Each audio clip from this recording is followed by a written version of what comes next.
regenera. Isso até tem sentido ela regenerar, porque aqui só tem intestino. Né?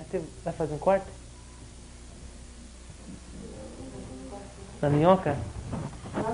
Vamos então, aí vamos apresentar para vocês o intestino dela. Para cá é tudo igual. Só tem o intestino de órgão vital.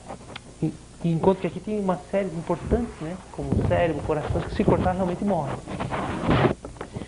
Entendeu? Mas se eu explicar a criação de minhoca, pode ser duas, tem que ficar a outra mesmo, tá? Ah, veja bem, importante, eu entendi o que você está dizendo. Não é que eu cortando a minhoca, ela igual a planária, né? Que vai dobrar, não. Ela regenera, não é que ela não que ela dê origem a uma outra espécie, viu? Um outro ser, né? Deu para entender, né? Bom, os órgãos externos. Quanto ao órgão interno também, tá? Acho que essa aqui vai ter que ser aqui. Quanto ao órgão interno,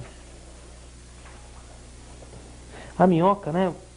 Ela é, na verdade, um tubinho, né? Que se estende da boca até o ânus, como estava naquela gravura. Então aqui mais ou menos é o critério, tá? Daqui para cá aparecem todos os órgãos que a minhoca apresenta. Os principais órgãos internos da minhoca é justamente faringe, moela e intestino.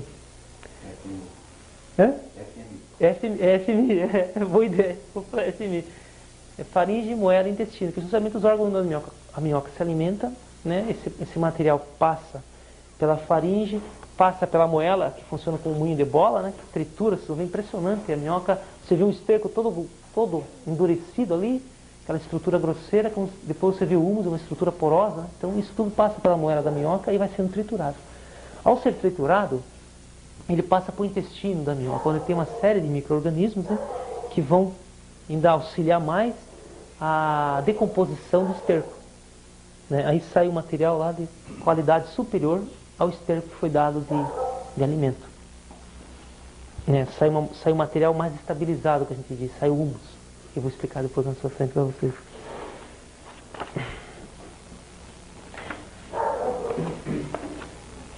Outro fator também importante, né, que a gente conhecer, porque vai saber assim, bom, se eu tiver 2 minhocas, ali 30 dias eu vou ter quantas minhocas no canteiro?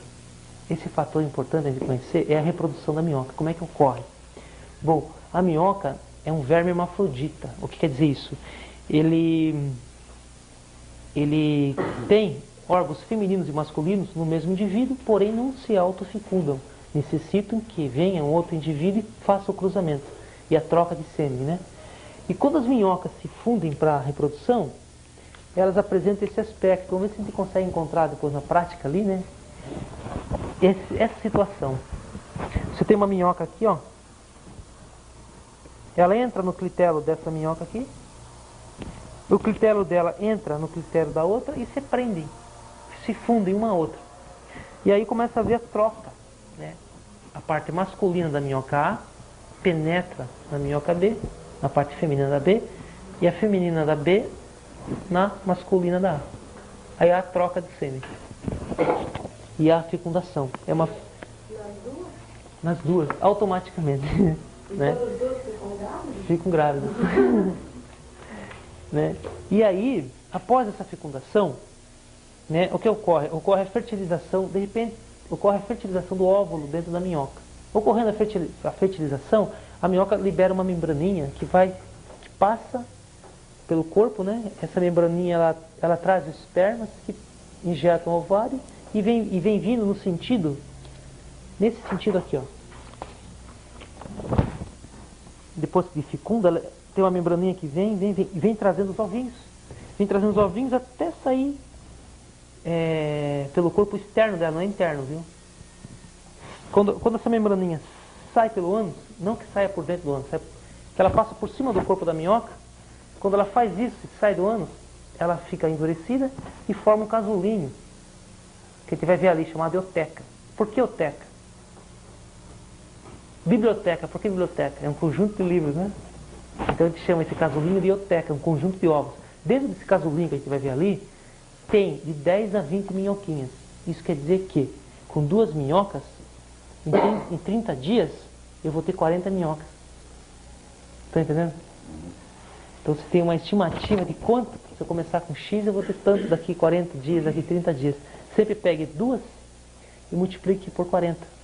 Né? E outra coisa importante, depois de 30 dias que ocorre a copulação, né, as otecas são liberadas. Né? Desculpa, depois de 20 dias que a oteca é formada no solo ou no esterco, dali 20 dias as minhoquinhas eclodem dentro dessa oteca e saem as minhoquinhas brancas, elas não são vermelhas, são branquinhas. Após um mês que elas saem do casulo, elas estão prontas para reproduzir, ou seja, elas são adolescentes ainda. Como é que eu sei que uma minhoca é adolescente e quando é que eu sei que uma minhoca é adulta? Em função do clitelo. As minhocas adultas apresentam aquele anel no corpo dela bem desenvolvido. Então essa minhoca é madura. Então quando vocês forem comprar matriz, é bom observar isso. Pegar um lote que haja um predomínio de minhocas com clitelo bem desenvolvido, que está levando um material maduro, né?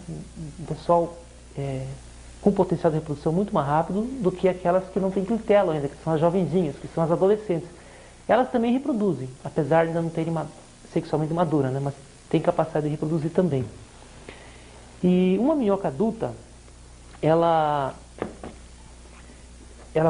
vai atingir o ponto de maturidade a partir de 180 dias depois que ela é liberada dos ovinhos, daquelas otecas. E o tempo de vida da minhoca, na literatura falam de 6 a 8 anos. Citações bibliográficas, né? E também dizem que numa criação, né, ela leva 2 anos.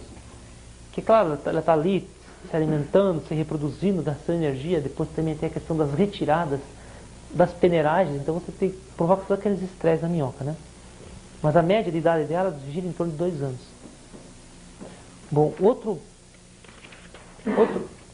item importante também na questão das minhocas é como é que ela se locomove dentro daquele material que está ali no canteiro. Né?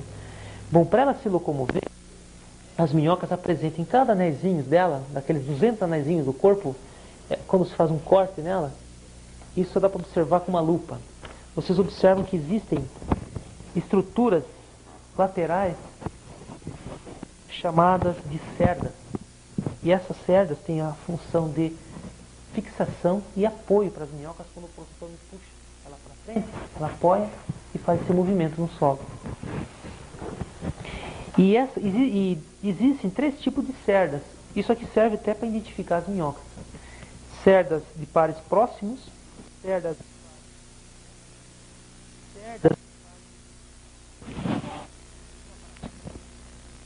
surge dúvidas sobre minhocas.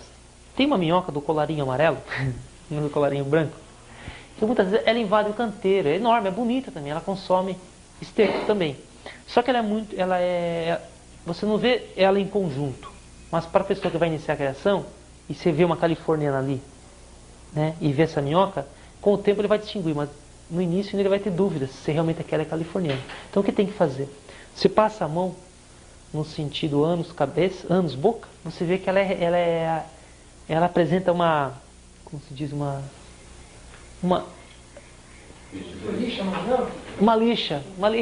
lixinha. Isso porque as cerdas estão dispostas assim, do ânus para a boca. Então você passando assim, você vai sentir, né, que ela engatar na cerda. E a californiana, você passa da boca para o ânus, ela é lisinha. Ela é lisinha justamente porque as cerdas estão nesse sentido. Né? Então isso também serve para você e até classificar as minhocas.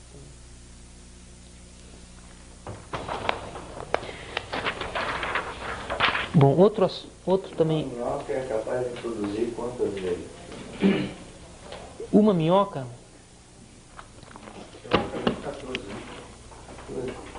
Ela leva 50 dias? A cada 50 dias você faz uma retirada.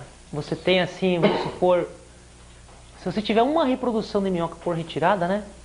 Dali 30 dias você tem 40 minhocas com 2. Dali mais 30 dias você tem 80.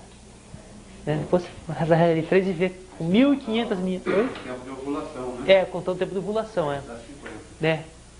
E também vocês têm que... Estava com na cabeça agora. Tá, depois eu lembro lá. Bom, esse item é interessante agora. Minhocas. As minhocas, vocês vão ver na literatura, existem denomina-se dois tipos de minhocas, mas mais em função da sua utilização. Por exemplo, existe uma infinidade de abelhas, porém se criam apenas 2 ou 3 espécies, né, que é a Apis mellifera, né? Tem a europeia e a africana, né? E os nossos índios conhecem, os carajás conhecem uma infinidade de outras espécies indígenas com potenciais de produção de mel, mas que nós técnicos desconhecemos a técnica. Com a minhoca é a mesma coisa. Existem 3.000 espécies de minhocas nativas no mundo, estima-se que existam 3.000. Dessas 3.000, apenas 1.800 conhecidas são conhecidas. E dessas 1.800 conhecidas, apenas 5 são criadas em cativeiro. Quer dizer, não dá nem 1%, né, do potencial de minhocas que existem para poder você utilizá-los em criação. Dessas 1.800 minhocas conhecidas, boa parte delas foram identificadas na América do Sul, no hemisfério sul, né, por trabalhos desse professor que eu citei anteriormente, o Gilberto Rigg, né, também que tem um trabalho interessante nesse assunto, nesse tema de nativas. E o Brasil é um dos países que mais classificou minhocas, né, mas não partiu para estudos de tentar adaptá-las a cativeiro. Bom, das espécies nativas, existe a Lubricus terrestris, existe a Alolobófora caliginosa, a Alolobófora clorótica,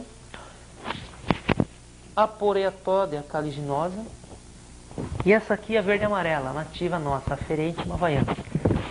Essas daqui ocorrem bastante na região do hemisfério norte, né? América do Norte, Europa. Essas aqui predominam mais nas regiões do hemisfério sul, né? No caso, América do Sul, África, Austrália. Bom, das minhocas nativas. Das minhocas nativas, eu citei aqui um dado que eu também não sabia, a título de teórico, cultura da minhoca. Que na Filipinas, essa Perionix escavanthus, ela é criada, né, como para a produção de humus, ela é domesticada para a produção de humus. No Brasil, acho que não vi ninguém criar essa minhoca. Lumbricus rupelis, essa aqui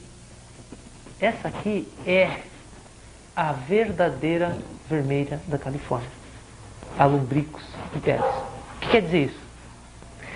Que vermelha da Califórnia é um nome comercial, tipo aspirina, né?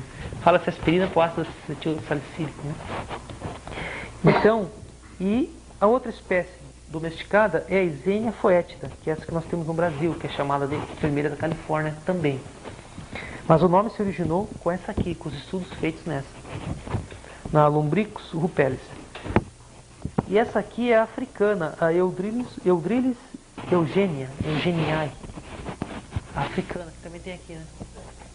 E aqui tem a nativa, a Ferentinum, a Ferentinum havaiana ou Ferentinum diferinis, assim, que também popularmente conhecida como minhoca louca, aquela que você toca assim, ela sai girando, né?